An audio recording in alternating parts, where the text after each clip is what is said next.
കണ്ണൂർ കൂത്തുപറമ്പ് നീർവേലിയിൽ വൻ കഞ്ചാവ് വേട്ട. ഓപ്പറേഷൻ തുഫാന്റെ ഭാഗമായി നടത്തിയ പരിശോധനയിൽ 30 കിലോ കഞ്ചാവ് പിടിച്ചെടുത്തു.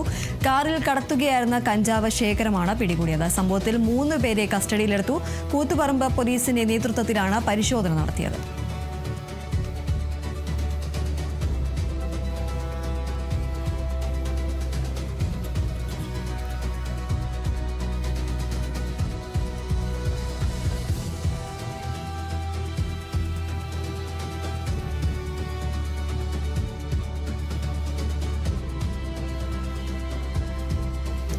മലയാളി ലോങ് ജമ്പ് താരം അഞ്ജു ബോബി ജോർജിന്റെ 22 വർഷം പഴക്കമുള്ള ദേശീയ റെക്കോർഡ് മറികടന്ന് മറ്റൊരു മലയാളിയായ ആൻസി സോജൻ ഭുവനേശ്വറിൽ നടക്കുന്ന സംസ്ഥാന ദേശീയ അത്ലറ്റിക്സ് ചാമ്പ്യൻഷിപ്പിലാണ് 6.88 മീറ്റർ ദൂരം ചാടി തൃശൂർ സ്വദേശിയായ ആൻസി സോജൻ ചരിത്രം കുറിച്ചത്. ഏഷ്യൻ ഗെയിംസിൽ വെള്ളി മെഡൽ ജേതാവ് കൂടിയാണ് ആൻസി.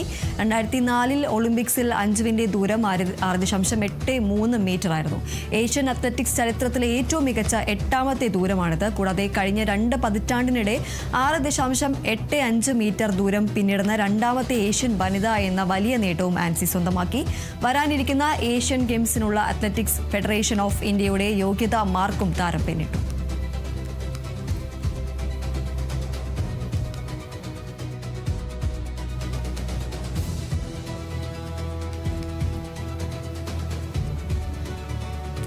എറണാകുളം പിറവത്ത് കാണാതായ 4-അംഗ കുടുംബത്തിലെ മൂത്ത മകൾ അന്നയുടെ മൃതദേഹവും കണ്ടെത്തി.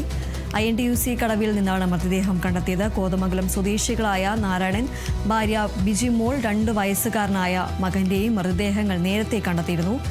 പായിപ്ര സ്വദേശികളായ കുടുംബം ചെറുവത്തൂരിൽ വാടകയ്ക്ക് താമസിക്കുകയായിരുന്നു. വെള്ളിയാഴ്ച വൈകിട്ടാണ് കുടുംബത്തെ പിറവത്ത് അവസാനമായി കണ്ടത്.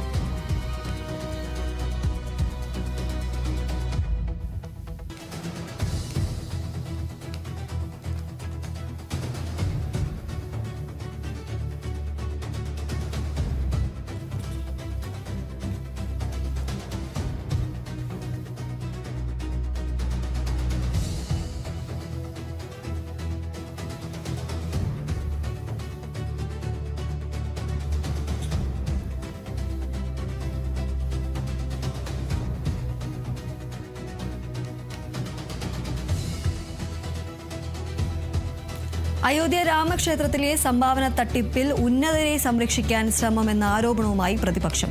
ക്ഷേത്രത്തിലേക്ക് സംഭാവനയായി ലഭിച്ച കാണിക്ക എണ്ണിയവരിൽ മാത്രം അന്വേഷണം ഒതുക്കി തീർക്കാനാണ് ശ്രമമെന്നാണ് പ്രതിപക്ഷത്തിന്റെ ആരോപണം. ട്രസ്റ്റ് സെക്രട്ടറി ചമ്പത് റായുടെ ട്രസ്റ്റ് അംഗം അനിൽ മിശ്രയുടെയും രാജി ക്ഷേത്ര ട്രസ്റ്റ് ഇതുവരെ സ്വീകരിച്ചിട്ടില്ല എന്നത് ഇതിന് തെളിവാണെന്നാണ് സമാജ്വാദി പാർട്ടിയുടെ ആരോപണം. ഇരുവരുടെയും രാജി സ്വീകരിക്കുന്ന കാര്യം അടുത്ത മാസം ചേരുന്ന ബോർഡ് യോഗത്തിൽ ചർച്ച ചെയ്യും എന്നതാണ് ട്രസ്റ്റ് വ്യക്തമാക്കിയത്. ജൂലൈ 11 ചേരുന്ന ബോർഡ് യോഗത്തിലാണ് ഭാവി നടപടികൾ തീരുമാനിക്കുക. ചമ്പത് റായുടെ അനുയായിയും ഡ്രൈവറുമായ രാംശങ്കർ യാദവാണ് പിടിയിലായിരിക്കുന്നവരിൽ മുഖ്യപ്രതി. ചമ്പത് റായി അറിയാതെ ക്ഷേത്രത്തിലെ കാണിക്ക ഇയാൾക്ക് പുറത്തു കൊണ്ടുപോകാൻ കഴിയില്ലെന്നും ചമ്പത് റായുടെ സഹായത്തോടെയാണ് ക്ഷേത്രത്തിലെ പല മുറികളുടെയും താക്കോൽ രാംശങ്കറിന് ലഭിച്ചതെന്നും പ്രതിപക്ഷം ആരോപിച്ചു. കാണിക്ക എണ്ണിയവരിലേക്കും കാണിക്ക പുറത്തു കൊണ്ടുപോയവരിലേക്കും മാത്രമാണ് ഇപ്പോൾ അന്വേഷണം കേന്ദ്രീകരിച്ചിരിക്കുന്നത്. കൂടുതൽ ബാങ്ക് ജീവനക്കാരെ കാണിക്ക എണ്ണിയതുമായി ചോദ്യം ചെയ്യുമെന്ന് SIT അറിയിച്ചിട്ടുണ്ട്. ഭക്തരുടെ വിശ്വാസത്തെ മുതലെടുത്ത് നടത്തിയ തട്ടിപ്പിൽ പ്രധാനമന്ത്രി പ്രതികരിക്കണമെന്ന് കോൺഗ്രസും ആവശ്യപ്പെട്ടിട്ടുണ്ട്.